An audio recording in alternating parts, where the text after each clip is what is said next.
నమస్తే. MP news మన ప్రజల న్యూస్కు స్వాగతం. ఈరోజు పేపర్లోని న్యూస్ చూద్దాం.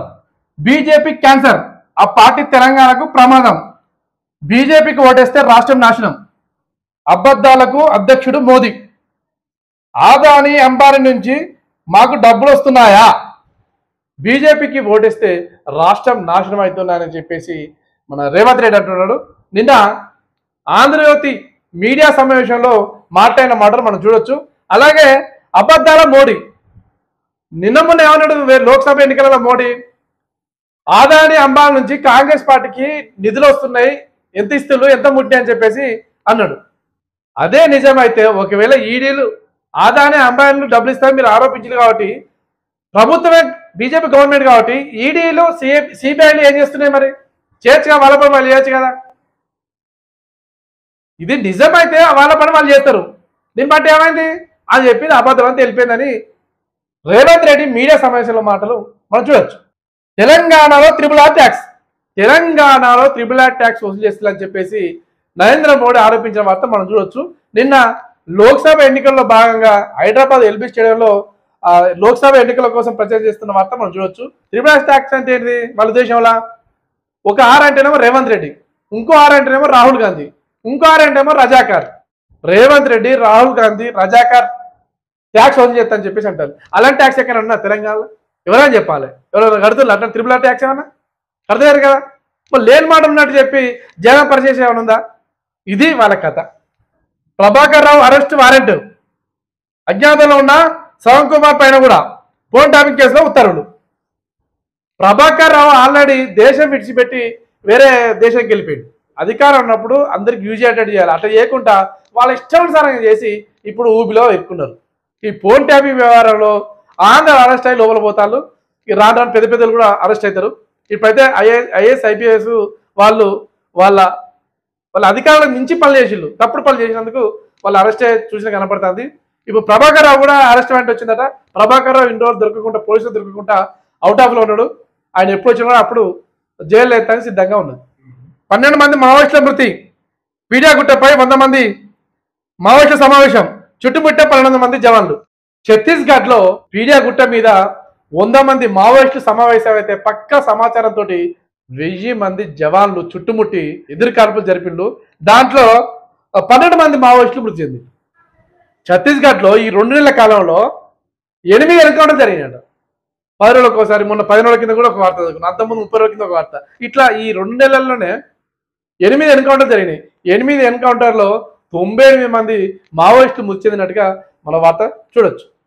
చలో ఏపీ, హైదరాబాద్ నుంచి తరలిన లక్షలాది ఓటర్లు. మే 13వ తారీఖు తెలంగాణలో, ఆంధ్రాలో అయితే ఎంపీ ఉన్నాయి, ఎమ్మెల్యే 2 ఓట్లు జరుగుతున్నాయి. తెలంగాణలో మాత్రం ఓన్లీ ఎంపీకే ఎన్నికలు జరుగుతున్నాయి. అక్కడ ఆంధ్ర నుంచి వలస వచ్చిన వాళ్ళు కానీ, రియల్ ఎస్టేట్లు కానీ, లేదంటే ఉద్యోగపరంగా వచ్చిన వాళ్ళు కానీ, వీళ్ళంతా సెటిల్ అయిన వాళ్ళు కానీ, సెటిలర్స్ కానీ, ఉద్యోగపరంగా వచ్చిన వాళ్ళు, సెటిలర్స్, ఆంధ్ర నుంచి వచ్చిన వాళ్ళు అందరూ వాళ్ళ తమ ఓట్లేయడం కోసం వాళ్ళ సొంత ఊర్లోకి వెళ్ళిపోతున్న వార్త మనం చూడొచ్చు.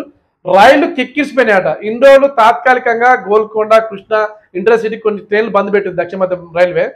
ఈ ఎన్నికల దృష్టి ఉంచుకొని ఈ తాత్కాలికంగా బంద్ పెట్టిన రైళ్లను ఈ 11వ తారీఖు నుంచి 14వ తారీఖు వరకు యథావిధిగా నడిపించినట్టుగా మన వార్త ఉంది. అందుకే బుకింగ్ చేసుకున్న రైళ్లు, కిక్కిరిసిన రైళ్లు, లక్షలాది మంది ఓటర్లు తెలంగాణ నుంచి ఆంధ్ర పోతున్న వార్త మనం చూడొచ్చు. ఆఖరి రోజు నేటి సాయంత్రం 5 గంటలకు ముగియనున్న ఎన్నికల ప్రచారం.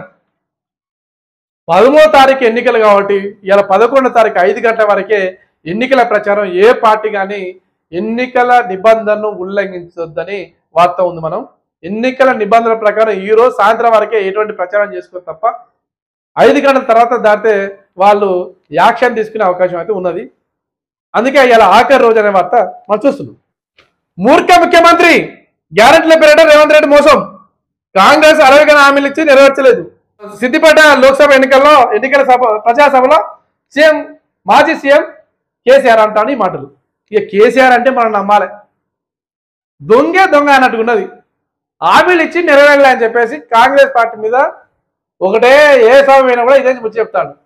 హామీలు ఇచ్చి నెరవేరలే అంటే కనీసం 5 సంవత్సరాలు పాలన జరిగినప్పుడు ఎందుకు ఇవ్వలేదు, ఏం కథ తెలిసిపోతుంది.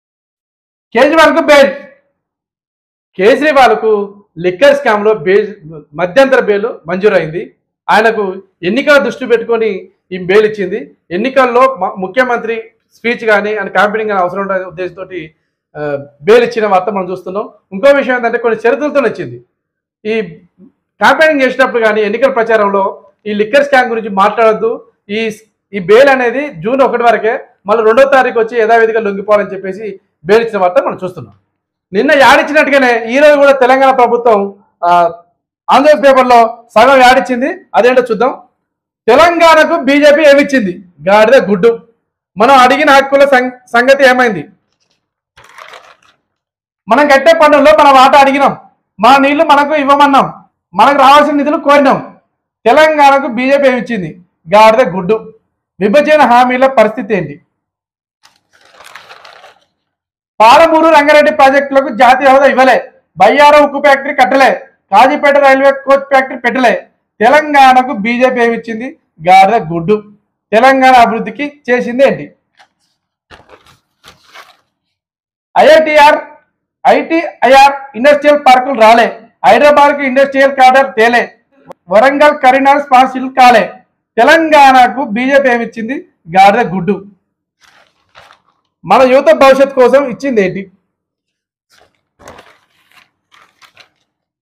ఒక్క IIIT మెడికల్ కాలేజ్ అనేది ఇవ్వలే, ఐఐఎం ఎన్ఐటి విశ్వవిద్యాలయం మంజూరు చేయలే, నవోదయ కేంద్రీయ విద్యాలయాలు రాలే.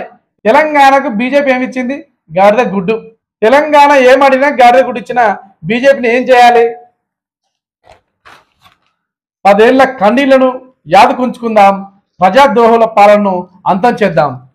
మార్పు మొదలైంది, హస్తం గుర్తుకే ఓటేద్దాం, కాంగ్రెస్ పార్టీని గెలిపిద్దాం. ఇట్లా బీజేపీ చేసిన మోసాలను, తెలంగాణ చేసిన మోసాలను ఒక్కొక్క పాయింట్గా గుర్తు చేసుకుంటూ ఒక్కొక్క పాయింట్ను యాడ్ రూపంలో కాంగ్రెస్ ప్రభుత్వం ఇచ్చిన ఆంధ్రజ్యోతి పేపర్లో ఇచ్చిన యాడ్ను మనం చూడవచ్చు.